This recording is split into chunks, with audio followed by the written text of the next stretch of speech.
माँ बेटे बहुत गरीब थे। उनके पास कमाई का कोई साधन नहीं था।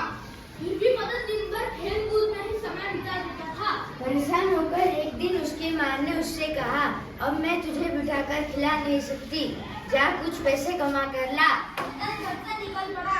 बहुत गहरी सोच में डूबा था कि कैसे पैसा कमाऊं।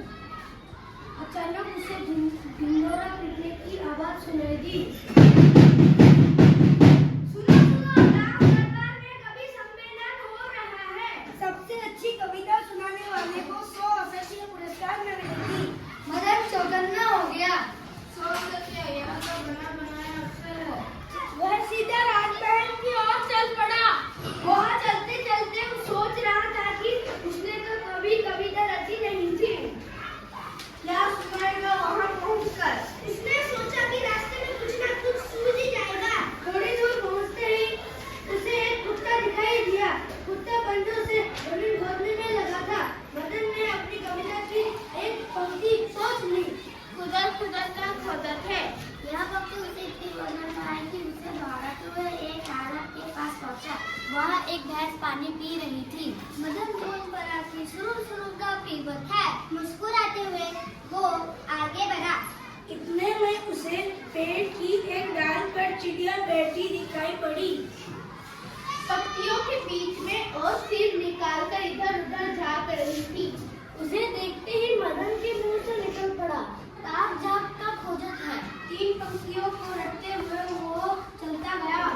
रटते रटते उसने अपने आप एक और पंक्ति सूझ गई। हम जानत का ढूंढत है। अब तो सचमुच उसके मन में लड्डू फूटने लगे। कितने आराम से वह कविता रचता चला जा रहा था।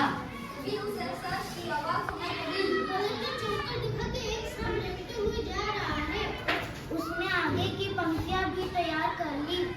सड़क सड़क का भागत है। जानत को हम देखते, हमसे ना बच सकते थे। अब केवल एक पंक्ति बाकी रह गई थी। पर मदन निश्चित था कि वह पंक्ति भी चलते चलते छूट जाएगी। राजधानी पहुंचा तो राजमहल का रास्ता ढूंढने की समस्या खड़ी हुई। पास में खड़े एक आदमी से मदन ने पूछा, भैया आपको राजमहल का रास्ता मालूम है? क्यों नहीं, उस आदमी ने उत्तर दिया। मुझे नहीं तो और किसे मालूम होगा। मदन ने सोचा कि अब यह महाराजा का कोई कर्मचारी होगा। उसने सोचा, आप कौन हो साहब? उत्तर मिला, धनु साहब। मदन के दिमाग में एकाएक बिजली कौंधी। धनु साहब, अरे धनु साहब, क्या बढ़िया शब्द थे। उसने इन्हीं शब्दों से अपना कविता बना डाली। वो खुशी खुशी राजमहल पहुंचा। अंदर घुसने से पहले उसने अपनी कविता फिर दोहराई। खुदर खुदर का खोजते, सुरूर सुरूर का पीपते, जाग जाग का खोजते, हम जानत का ढूंढते, सरक सरक का भागते, जानत हो हम देखते, हमसे ना बच सकते, धनु साहब भाई धनु साहब। राजमहल में कवि सम्मेलन शुरू हो चुका था। एक एक करके कवि अपनी कविता सुना रहे थे। बारी आने पर मदन भी अपनी कविता सुनाया। सुनने वाले एक दूसरे का मुंह ताकने लगे। क्या अर्थ था इस विचित्र कविता का? पर किसी ने भी यह नहीं दिखाया कि इसकी कविता समझ में नहीं आई थी। राजा के सामने वे मूर्ख नहीं दिखना चाहते थे। उस रात राजा साहब की भी नींद गायब हो गई थी। मदन की कविता उनको सता रही थी।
सोचा कि किसी तरह जान बचाकर भागा जाए। वह दबे पाँव बाहर सरकने लगे।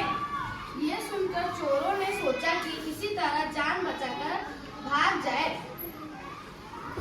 पर राजा की फिर आवाज आई, सरक सरक कहाँ भागे थे? जानत को हम देखे थे, हमसे ना बच सकते थे। धन्नू साहब भाई धन्नू साहब।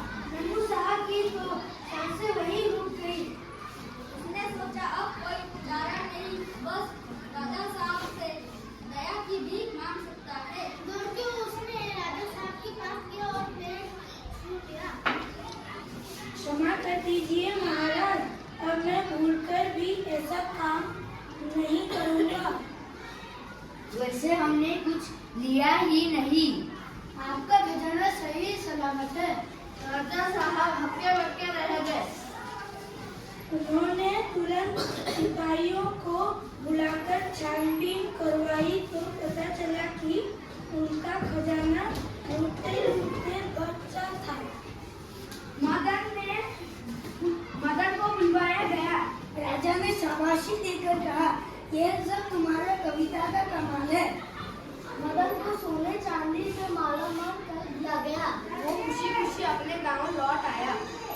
और उसके पास अपने और अपनी माँ के खाने पीने के लिए पर्याप्त धन है। Good, good, clap.